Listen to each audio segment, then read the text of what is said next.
It's parents' night in. It's parents' night in. Yeah. Happy Halloween, everyone. Woo! Welcome to Parents' Night In here at enough.com, where me, Justin, And me, Ghost Kenny. talks about scary movies. I'm not a ghost. Why do you sound like one? I'm not a ghost. That was just a voice I was doing. It's not really a ghost. Just putting on a little Yeah. woo. Well, I must say it was very effective, Kelly. Thank you. I thought you were a ghost this whole time. I'm very relieved to know that you're actually a person. Thank God. Woo! In this time of strife and paranoia, we're watching a film full of strife and paranoia. Honestly. Rather appropriate, I Where a think. whole town gets taken over by a mysterious disease. Not a disease, I it's know. pod people. Well, Anyway, a lot of parallels. You know, before you said that, I didn't think of this As in the relevant? same light, but It's really relevant. relevant. And I think I'm changing my mind. This might be too creepy. Okay. It's called Invasion of the Body Snatchers. What year did I introduce you to this? It was I don't remember. fairly recent. No, it wasn't that recent. Like within the last 7 or 8 years. Probably within the last 10 years. Yeah. And that's We'll go what with that. I had not seen this, and I definitely didn't expect what it was. Like when you're like, we're going to watch Invasion of the Body Snatchers, I think you're really going to Think it like was it. going to be like cheesy? And I was like, no! I don't know what I thought it was going to be like. I thought it was going to be zombies. It's not that. No. It's in the trappings of cheesy 1950s sci-fi, which, I mean, it's based on a movie of that type. Yeah. Which is still a pretty good movie in its own right, the original. But this one is pretty widely considered superior, with good reason. From some of the reading I've done, it's also pretty widely considered one of the best remakes ever. It is. And I agree with that. It's one of the best remakes of all time. Yeah. It redeemed the idea of the remake. So it's originally based on a novel called The Body Snatchers, which I have read. I was probably in junior high when I read it. I don't really remember wow. it. It was famously made into a 50s film, which was steeped in the communist paranoia thing. These are people you know, maybe they're communists. Jeez. So it had that sort of subtext, which, you know, was very appropriate for the time. And then in 20 years later, in the 70s, they tweaked that to be about like the me generation and how everyone's obsessed with their own shit and Yeah. the family units falling apart, that kind of stuff. Poor family unit. So it became very appropriate for this era, 1978. This movie has a wonderful cast It does. with Donald Sutherland and Brooke Adams and Leonard Nimoy, who I think should have gotten an Oscar nod for his performance. Yeah. Particularly since it's so against type for him. He's like just such a creepy bad guy. You want to know what he got paid for this movie? $8. $25,000. That's it? Yep. Want to know how much Donald Sutherland got paid? $2 million. In the $200,000 to $300,000 range. I think Nimoy was just desperate to do something against type because he was stuck in the Mr. Spock rut. The fourth main member of the cast is Veronica Cartwright. Veronica Cartwright, and the fifth is Jeff Goldblum. So I saw this, parts of it for the first time when I was very young. My parents had friends whose house we would go to often. I liked going to their house, and this was on TV. So we were watching it, and I was like, hey, it's Mr. Spock! And I was like, wait, Mr. Spock is the bad guy? Mr. Spock's not being very nice That's right not now. right. Donald Sutherland. Donald Sutherland? Donald Sutherland Donald Slytherin. works for the board house. What are you choking on? My tongue. Look at that phone. It's like built into the wall. I've never seen a phone like that. Oh, I didn't see it. This apartment comes with a phone. Oh, bonus! That's how that transaction went when they looked at that apartment. Wow. You know what else is weird? How hideous the almond-colored phones were. Yes. Who decided that was Yeah, important? we had one of those. Like, And it was a rotary I'm going to phone. take white and I'm going to bring it to the next level. Are you ready? Marketing executives in New York, 1978. Are you ready? Avocado is over. Mustard is over. Next, almond. I'm going to take white and make it look like I peed on it. I was just going to say the same thing. I'm going to take white, add a few drops of yellow, maybe one drop of orange, And then you have almond. Have you ever wanted a major appliance that's the same color as Thousand Island dressing? Have you ever wanted to buy a major appliance that looks like it's actually been fading for years and years and years and years and maybe, needs a good bleaching? Would you like an appliance that looks older than you? I love There's a very cool house. their house. Cool stairway and stuff. Her nightgown is it's quite the getup. It's something. Remember when people used to say getup? Hey, look at that getup. Hey, that's quite the getup. No, Yeah. I've never actually heard someone say that in real conversation. Well, no, I think mean it's in only movies.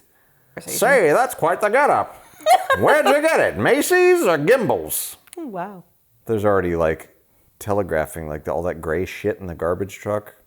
It's probably human remains. It's human remains, but you're not supposed to know that yet. But immediately you're like, that's weird. What's all with this all the shit? dryer lint? It looks like Jeffrey's We been had doing one a of those lot of waste laundry, baskets. and then he emptied the dryer. Did you yes, my did you have one of those? Grampy had one of those. The wastebasket with the white lid and flower holes. Yep, it was to let it was The apparently to stink let the out? smell out. Yeah. Why would you want to let the smell out? Well, because you want your garbage to be airy and delicious. No. I don't And know. right here, there's a guy running, and off screen you hear Yep. right at the beginning. They're just announcing it, but you don't know. No. Why 'Cause would you're not you looking know? for it. So Philip Kaufman, the director, decided to make this movie look like a film noir except in color. So with the lighting, there's all this stark lighting and shadow. And shadows. Yeah, those shadows are cool. Yes. Well, and their banisters are the coolest shape. Yeah. So there's tons of great lighting and Dutch angles and a lot of off-putting visuals to make it look like noir. I gotta be honest. If I were her, I wouldn't have married this guy. He sucks. They're not actually married. They're just I know. dating. But I think before he got turned into a mindless drone, he was an okay guy. She went to hug him, and she was like, "That's not Jeffrey." With Jeffrey. If this were a musical, she would have a song. Something is wrong with Jeffrey. He's leaving in a blue car that I don't know. It's a station wagon. Oh no, where is he gonna go? Something's off about Jeffrey. I don't know what it is. When I went to hug him, he didn't look at me, and now he's going off with strangers. I think I'll go and eat Chinese food with the other guy in my life. His name is Matthew Bunnell, and he works for the Department of Health. That was not the best. What? You kind of lost the whole thing there. Went off the rails a little bit. We used to have a walk. We did. Yes, we did. And then the handle fell off of it. And the handle fell off. We were like, screw you, walk. We had a walk when I was a kid, and my mom would make stir fry, and I'd be like, "This doesn't taste like the Chinese from the restaurant." It never does. It's not. I've never You know gotten why? those. Because we were missing sesame oil. Yeah. Not only that, though. That's the key. Cooking in a wok is very difficult. You have to get the heat just right, or you burn the oil, and you screw things up, and it just doesn't come out well. There it is. Ah! I guess the director encouraged her to do that because it was like, okay, this is something a body snatcher would never do. So let's establish that little idiosyncrasies that the real people have. Is D-Suth, is he a ginge? Did you call him D-Suth? Yep. D-Suth. I thought you were going to let me get away with it, maybe. Is he a ginge? He's kind of auburny. I think it's Auburn. He's got some crazy ass curls, man. He's got a 70s fro. That's great hair. That's great 70s hair. And a mustache to boot. I know. Well, if this movie didn't work out for him, he always could have done the pawns. He could have done the pawns. Later, he makes noises that sound like one. The man at the laundry place is complaining that his wife seems off too. He's just like, she's wrong. She's wrong. That's not my wife. He should have just said, she's probably on her period. It's fine. I'm giving Justin a real dirty look right now. About as dirty as they come. You've given me dirtier looks than that. Look at all that gray shit. What is this gray shit? Dryer lint, Justin. Wow, that's a lot. People are doing a lot of laundry. Yeah. That was part of the great San Francisco laundry boom of 1978. It's probably directly tied to the great San Francisco laundry detergent shortage. Well, it was just before... There was a detergent crisis. Jimmy Carter was very concerned about it. Yeah, dryer sheets were going pretty strong prices on the black market. Yeah. I mean, it was before video games showed up, so everyone was like, I don't know what to do with myself. Laundry. Let's just do laundry. Fuck it. She's scared out of her gourd. She's scared out of her... Help her, Matthew. You must be scared out of your goddamn mind if you think the fake Jeffrey's gonna bring the city to the brink. The what, Jeffrey? Fake Jeffrey. Oh, I didn't know what you were saying because it was stupid. You didn't know what I was saying, or it was stupid? Her boyfriend is a dentist. DDS. Jeffrey Howell, DDS. He locked his door, now I can't get in because there's something weird going on with him and I don't know what it is. He hasn't pulled a tooth in, hasn't pulled a tooth in, hasn't pulled a tooth in weeks. He's leaving with the nurse, but they're not talking. They're just walking down the street next to each other and they're not even holding hands. You know, I'd be less concerned if they were holding hands. At least he'd be banging the nurse, but he's not even doing that. Right. They're just walking and not talking to each other. What the fuck is going on, Jeffrey? Brooke Adams, married to someone who is connected to something else that we just watched. Silence of the Lambs? Sort of. Yes. Sort of. Yes. Her husband was connected with an actor from Silence of the Lambs in another show. Ted Levine? Yes. Oh, Tony Shalhoub. Yes. Right. Oh, Ted. Oh, Ted Levine, you creepy motherfucker. I like Ted. I like Ted too, but he's creepy. He's creepy. Oh, do you want to get a beer with me? Yikes. Hey, Ted, no, I got this round. Do you want me to get this round? Would you? If I drank this beer before you could buy another round, what would stop me from drinking it? What? What? What? There he is. Hello, Mr. Kibner. Hello, Seth Brundle. And Seth Brundle? From The Fly. Oh. You haven't seen The Fly, have you? I have seen enough to know that I don't want to watch it. Another one of the greatest remakes of all time. He should have gotten an Oscar for that movie. He's fucking great in it. Jeff Goldblum's so fucking awesome. Yeah, he's cool. I love him. He's a cool dude. I've been enjoying his jazz music a lot. Oh, yeah, that's right. Yeah. Yeah, he's a big jazz fan. And he plays and sings. Does he sing? I forgot about that. He does sing, yeah. Not like Singing good? Not all of the time. Singing wise? He sings, That's not What? That's not how it goes. Oh. So they're at a party with Dr. Spock.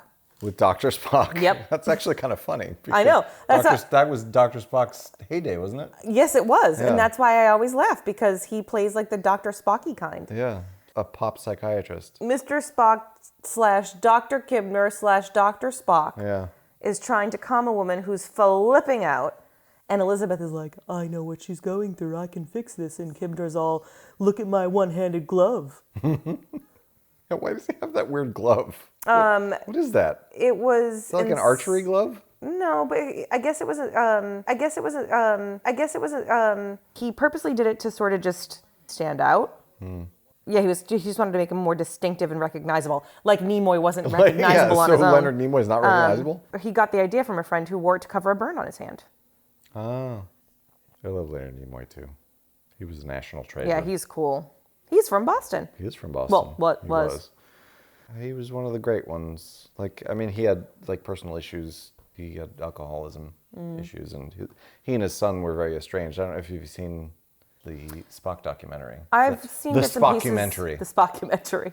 Did they call it that? They should. They really should have. It's a great. Missed opportunity. It's a really great documentary, though. Yeah, Like, I would watch it. His I son admire him. made it. Adam Nimoy. His estranged son? They ended up reconciling, but for years they had a lot of issues with each other. And a lot of that was because of Leonard's alcoholism. But Leonard was an alcoholic? he was. But he cleaned up. Was he boozing here? I don't know. I think it was sort of on and off, so I'm not sure if he was here or not. But by the 2000s, they had reconciled and gotten very close. But he was just a brilliant guy. Yeah. Nimoy had such a compelling face. Super compelling. More so as he got older, like into his 40s and 50s, I felt like. Men have it so easy. They just get more and more interesting. Ladies get interesting too, and then everyone tells them they look old, and then they put things in their face. Yeah. What the fuck is that about? I don't know. Yeah, it's weird. If you look at Nimoy before he got famous, like some of the acting gigs, he doesn't look like the same person, really. He looks like unfinished. Yeah. I hope I get finished. I hope my face finishes. Like, I look at video of myself from my 20s, early 20s or so. And you look like a baby. I look like I'm not done yet. Yeah. Put me back in the oven. I'm not done. Well, you're done now. I'm done now. Jesus. You look great, kid. I know, I'm overdone. So she's talked to David Kibner, and he's sort of gaslighted her into thinking, it's not your boyfriend. He's a gaslighter, damn it. It's the whole damn 70s. Nobody wants to commit to relationships anymore, so now they think, oh, my boyfriend isn't my boyfriend, so I'm going to dump him and go to somebody else. Yeah, thanks a lot, Kibbs. Jesus, Kibbs.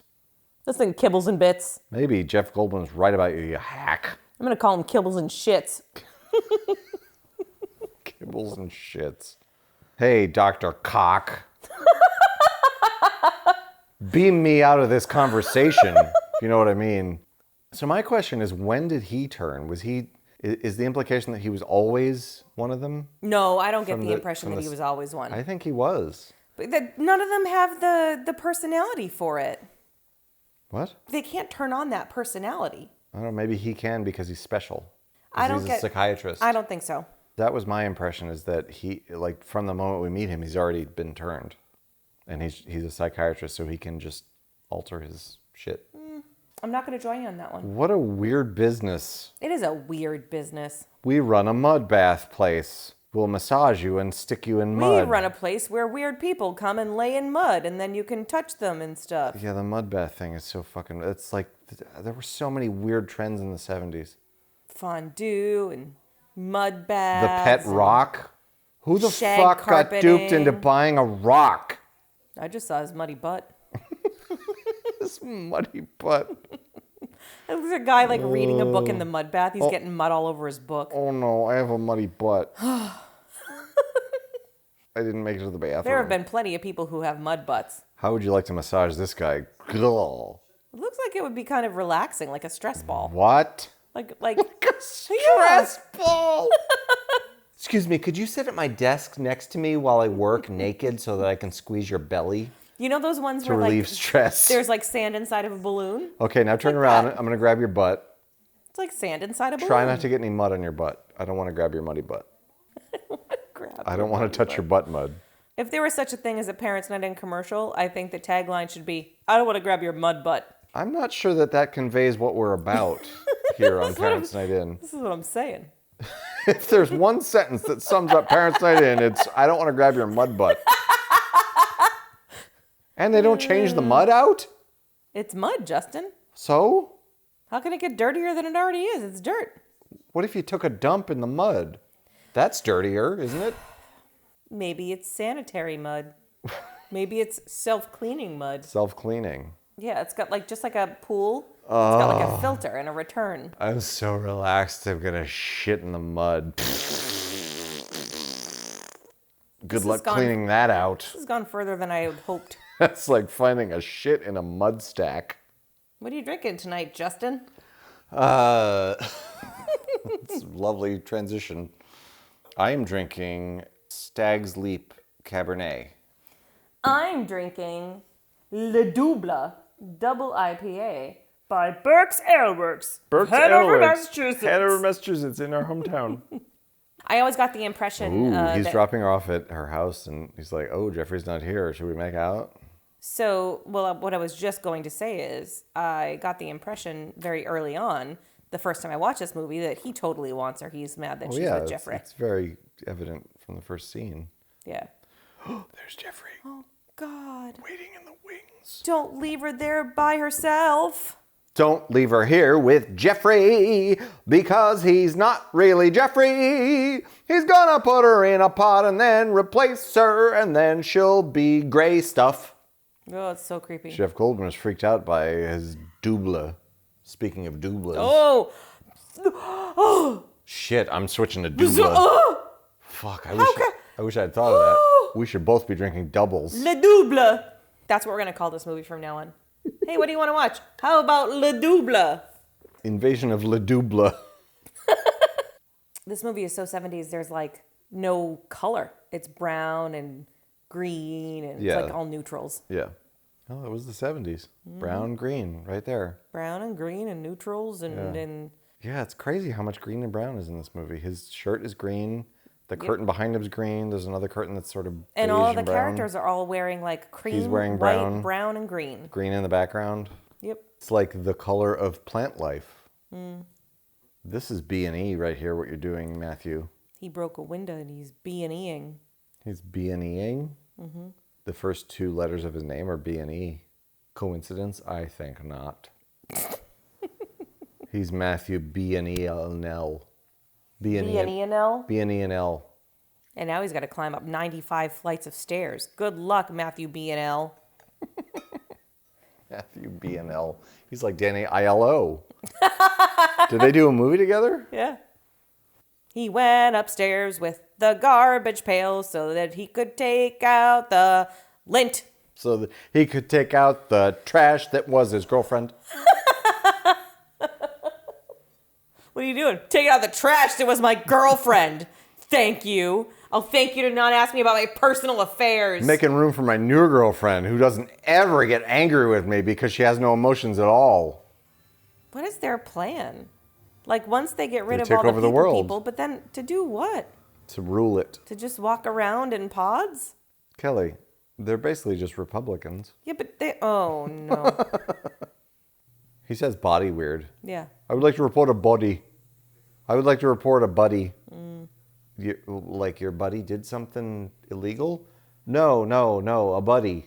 I found a buddy in my place. Everyone needs a friend. Well, did you invite him? Did you invite your buddy? There was, of course, also... Going to San Francisco, be sure to leave your body in the trash. His buddy's gone. Yeah. My buddy was right here. Yeah. What happened to my buddy? What did you do with my buddy? I didn't take her from here. I took her from the bed. Her other body was in here. What? What drugs are you on, sir? I'm this man's psychiatrist, and I have to say...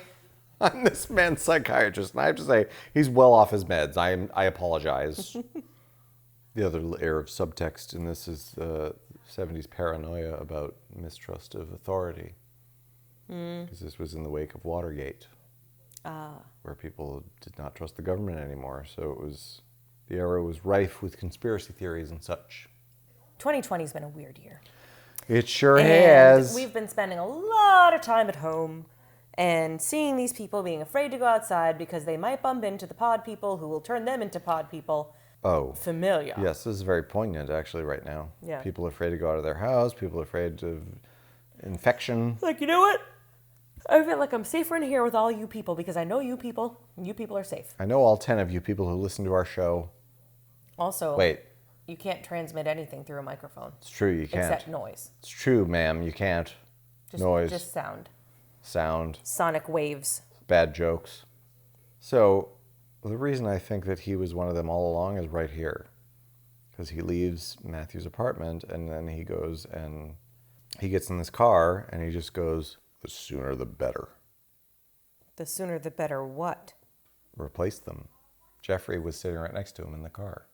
I don't think he was the whole time. I think he was. I think he was a son of a bitch. You know what I'm gonna do?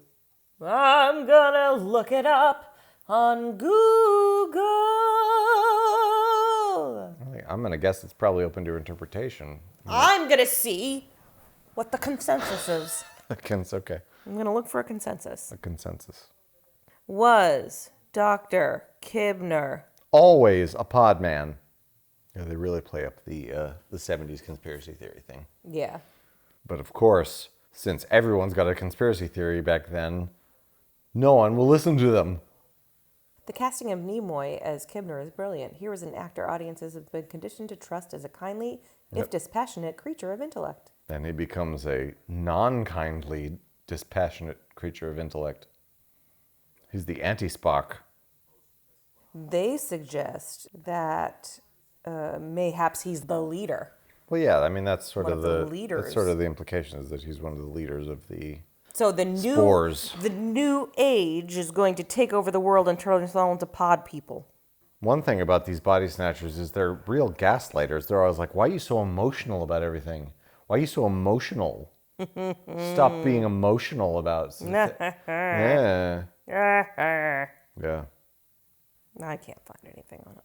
No, I can't really find I think it's deliberately left to interpretation. But my interpretation is that he was always, from the moment we met him, he was always one of them. The husband at the cleaner is now like, oh, she's fine. My wife is awesome. I love her. And so is the woman that she ran into at the book signing. Mm-hmm. She's like, oh, my husband's great. I love my husband. So cool. My husband is the coolest. My husband has a great ass. You know what? He bought me a gift, and it was like the awesomest gift. And I was like, husband, you're all right. I'm gonna go find that lady, tell her that everything's gonna be okay. Now I have my husband back and a cool gift. What was the gift? Socks. Your husband won you over with socks? They're real fuzzy, and I like the way they feel on my toes. They were Howdy Doody socks.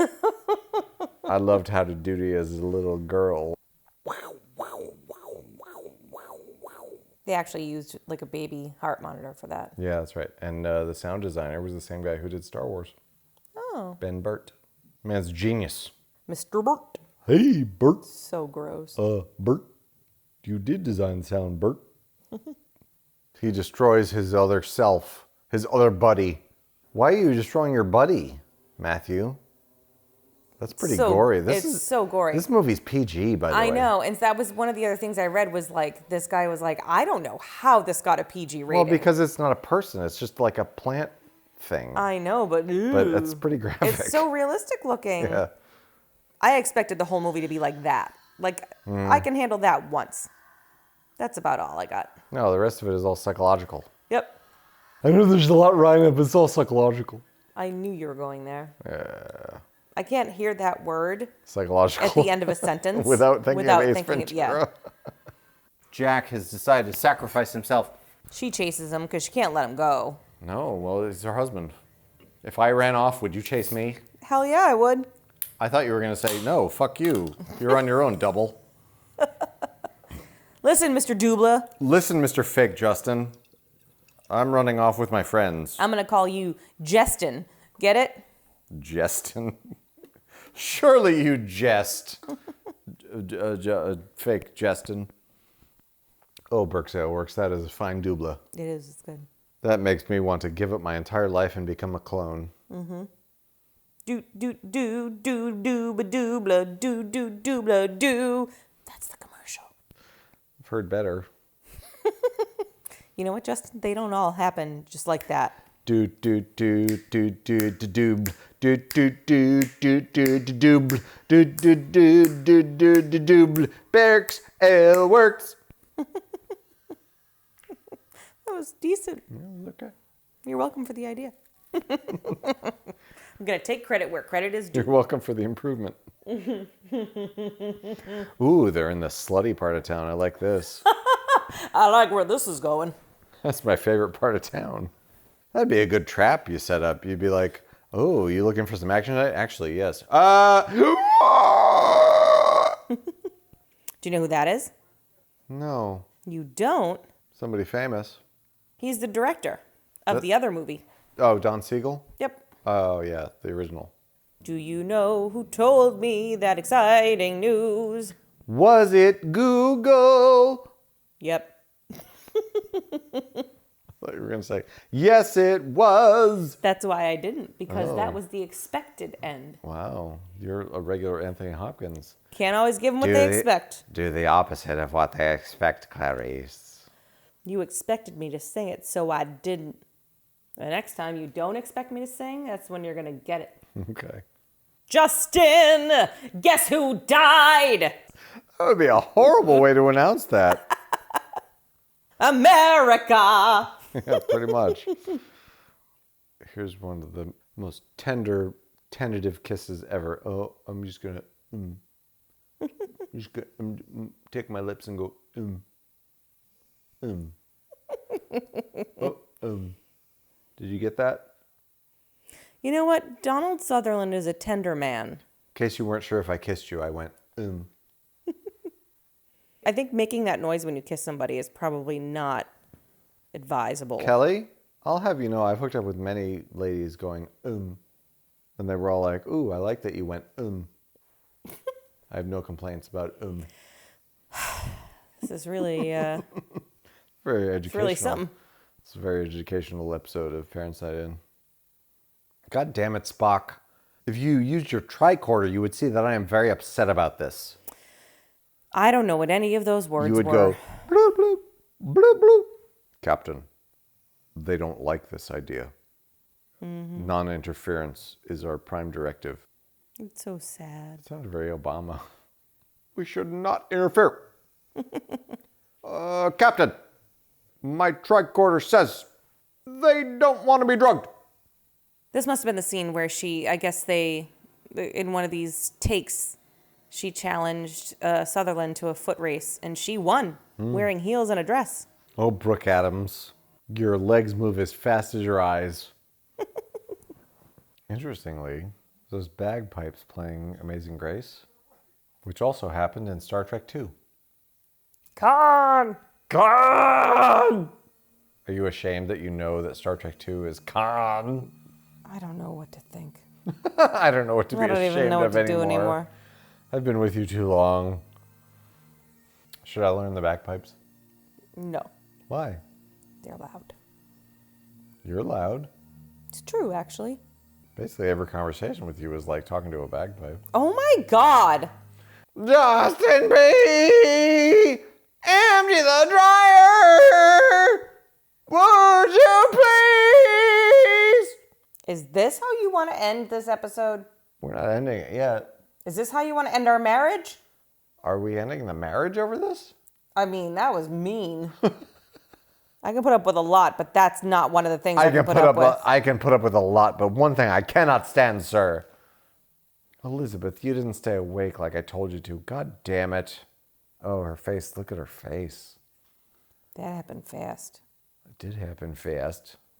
Elizabeth, I have to talk to you right now. Something terrible happened to your face. Matthew. He should have said, can we still be in love, Elizabeth? No. Oh, well, then that's a deal breaker. Yeah, I think I'm out. Sorry. This is not what I signed up for. I wanted to be in love with you, and now you've ruined it by falling asleep. Thanks a fucking lot, Liz. Can you still do the thing with your eyes? He should have asked her that. Yeah, That would have been a good payoff. it would have. What are eyes, Matthew? Like her performance here. Because she's naked.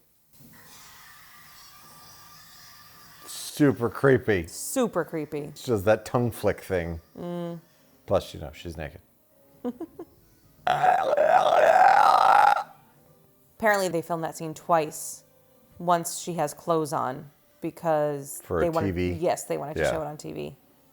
I think when I saw it on TV much later, it was on Channel 56, and they showed it with boobies. Wow. And I was like, Channel 56 don't give an F about nothing. 56 was great. I miss That's Channel how I saw 56. like the original Mad Max for the first time. They didn't cut anything. Really? Yeah. Veronica found him. Right here's one of the greatest endings ever.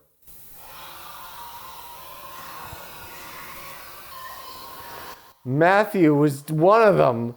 In the night, he got taken over, and he turned in his friend, and the movie's over. Oh, no. Now, how do you feel about the credits with nothing? No music. No music, yeah. No sound. Yep. It's because there was no soundtrack or anything. Or score. No score, no music. It's brilliant. Yeah. It's one of the great upsetting endings in movie history. It is. No! We were like, fuck! The good guys lost. Yeah. That was one of the first times that I can remember where, like, oh shit, There's no redemption. this has a down ending. Like, none of them got away. Fuck. man. Anyway. Such a good movie. It's a great movie. It's wonderful. So what was it like the first time you watched it that made you fall in love with it in spite of what you thought going in? Because it wasn't what I thought going in, and because the cast are all really great in it. It's a good cast, and they're all really interesting and fun to watch.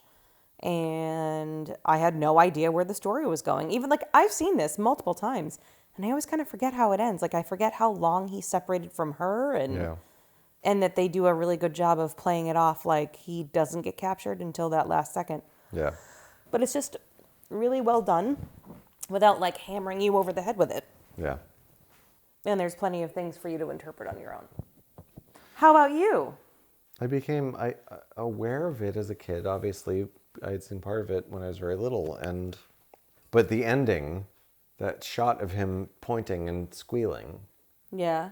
it sort of haunted me from childhood just because the idea of it was so like, Jesus. Oh, yeah, it's super creepy. It's a super creepy ending, and it's like, wow, it's a movie where the good guys don't get away. They get assimilated. So that immediately, as a kid, made me interested in it because it was so different. And then I guess I was probably in college when it was on cable. And I think that was probably the first time I'd actually watched it from start to finish. Mm-hmm.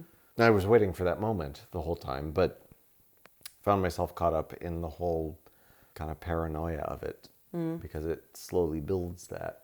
Yeah. You can't trust anyone, and the whole city is like staring at you. Yeah. It is creepy. It's great atmosphere. Yeah. It was another one of my triumphs as far as introducing you to a movie. Yeah. Where it was like, I was just hoping you would like it as a good Halloween movie. And the first time we watched it, you were like, that was awesome. Well, because they were, the first couple of years, you were like, we're going to watch a bunch of Halloween movies that we were dating. It was like Texas Chainsaw Massacre. And I'm like, no. Thank you, though. You know, I expected this to be kind of like that. Like a crappy B movie. Well, it has the premise of a B movie. Yes, it does. But it's handled with A movie. It's a B movie style, title with an A movie style. Just like Alien. Yeah, I've never thought of Alien as a B movie. No. But, I mean, if you look at the premise, it's a B movie. Yeah. But it's done so well that you're like, this is a great film. Yep. It's very satisfying to introduce someone to a movie. And have them really that you enjoy really, it, yeah. And have them enjoy it as much as you do. Yeah. Sort of like how you felt when I made you watch Grease. No. Oh, it's not the same? Anywho. Okay. Anywho. Woo! Or in this case. Wow, okay, albino from Princess Bride. I didn't like that voice. You didn't do it right anyway. It's supposed to be. That's right. Yeah.